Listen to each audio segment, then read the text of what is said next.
Hello viewers, আসসালামু আলাইকুম।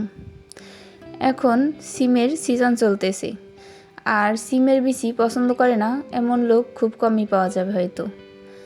আজ আমি আপনাদের দেখাবো চিংড়ি মাছ দিয়ে সিমের বিচি রান্না। চলুন তাহলে দেখে নেওয়া যাক।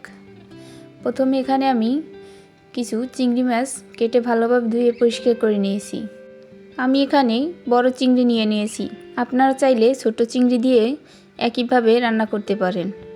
নিয়ে নিয়েছি হাফ বাটি সিমের বিচি। এবার আমি চিংড়ি মাছগুলো প্রথমে ভেজে নিব। তার জন্য চিংড়ি মাছগুলোকে আমি মশলা মাখিয়ে নিব। দিয়ে দিলাম হাফ টেবিল চামচ হলুদের গুঁড়া, হাফ টেবিল চামচ মরিচের গুঁড়া এবং স্বাদমতো লবণ দিয়ে দিলাম। এবার চিংড়ি মাছগুলো ভালোভাবে মেখে এগুলোকে তেলে ভেজে নিব। চিংড়ি মাছগুলো মেখে নিলাম। এবার একটি প্যান আমি চুলায় বসিয়ে এর মধ্যে পরিমাণ মতো তেল দিয়ে দিলাম। আমি এখানে 1/3 কাপ পরিমাণ তেল নিয়ে নিয়েছি। এবার চিংড়ি মাছগুলো আমি এই তেলের মধ্যে দিয়ে ভেজে নিব। চিংড়ি মাছগুলো দিয়ে দিলাম। এবার এগুলোকে আমি লাল লাল করে ভেজে নিব। চিংড়ি মাছগুলো এক পাশ ভাজা হয়ে গেছে। এবার এগুলোকে উল্টে অন্য পাশেও ভালোভাবে ভেজে নিব।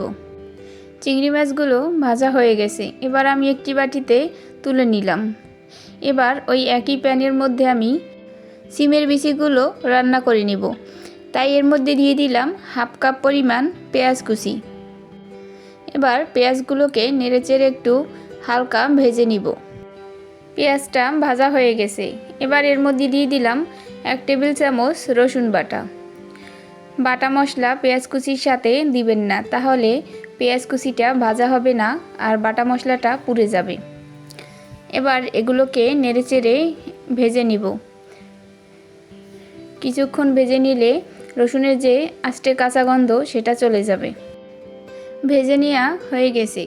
এবার এর মধ্যে দিয়ে দিলাম 1 টেবিল চামচ মরিচের গুঁড়া ও হাফ টেবিল চামচ হলুদের গুঁড়া। দিয়ে দিলাম 1/3 চামচ ধনিয়া গুঁড়া, 1/3 চামচ জিরার গুঁড়া। এবার নেড়েচেড়ে মশলাটাকে ভালোভাবে কষিয়ে নিব। মশলাটা যেন পুড়ে না যায় সেজন্য এর মধ্যে দিয়ে দিলাম অল্প একটু পানি। এবার মশলাটাকে ভালোভাবে কষিয়ে নিব। পানিটা শুকিয়ে যাওয়া পর্যন্ত মশলাটাকে ভালোভাবে কষিয়ে নিব। মশলাটা কষানো হয়ে গেছে, তেলটা উপরে উঠে এসেছে আর মশলাটা ভালোভাবে কষানো হয়ে গেছে। এবার এর মধ্যে আমি সিমের বিচিগুলো দিয়ে দিব। সিমের বিচিগুলো দিয়ে এবার আমি এগুলোকে নেড়েচেড়ে মশলার সাথে ভালোভাবে মিশিয়ে নেব। সিমের বিচিগুলো ভালোভাবে কষিয়ে নেব। 4-5 মিনিটের মতো সিমের বিচিগুলো আমি ভালোভাবে কষিয়ে নিব। সিমের বিচির মধ্যে আমি এক্সট্রা কোনো পানি দিয়ে কষাবো না। মশলার মধ্যেই আমি সিমের বিচিটা ভালোভাবে কষিয়ে নেব। সিমের বিচি কষানো হয়ে গেছে।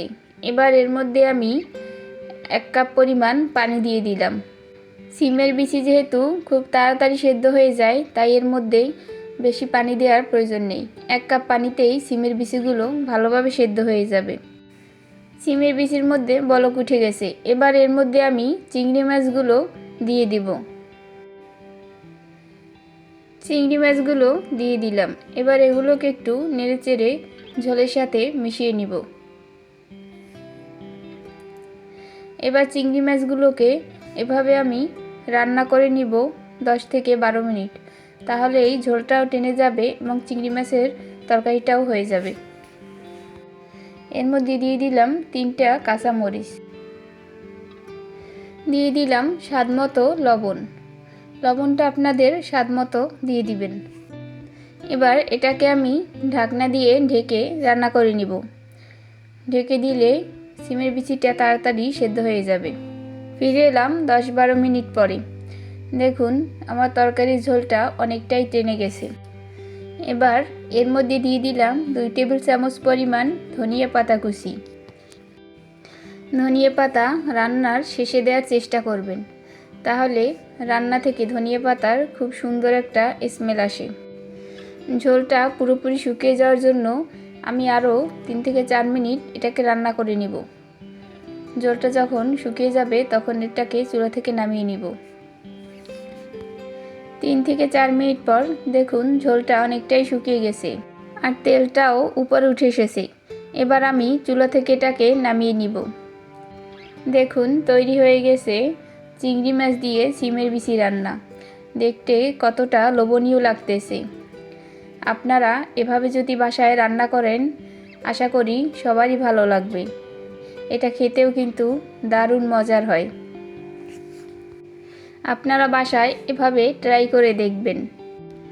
আমার ভিডিওটা যদি আপনাদের ভালো লেগে থাকে তাহলে আমার চ্যানেলটি সাবস্ক্রাইব করে দিবেন এবং পরবর্তী ভিডিও সবার আগে পেতে পাশে থাকা নোটিফিকেশন বেল আইকনটি অন করে দিবেন। আল্লাহ হাফেজ।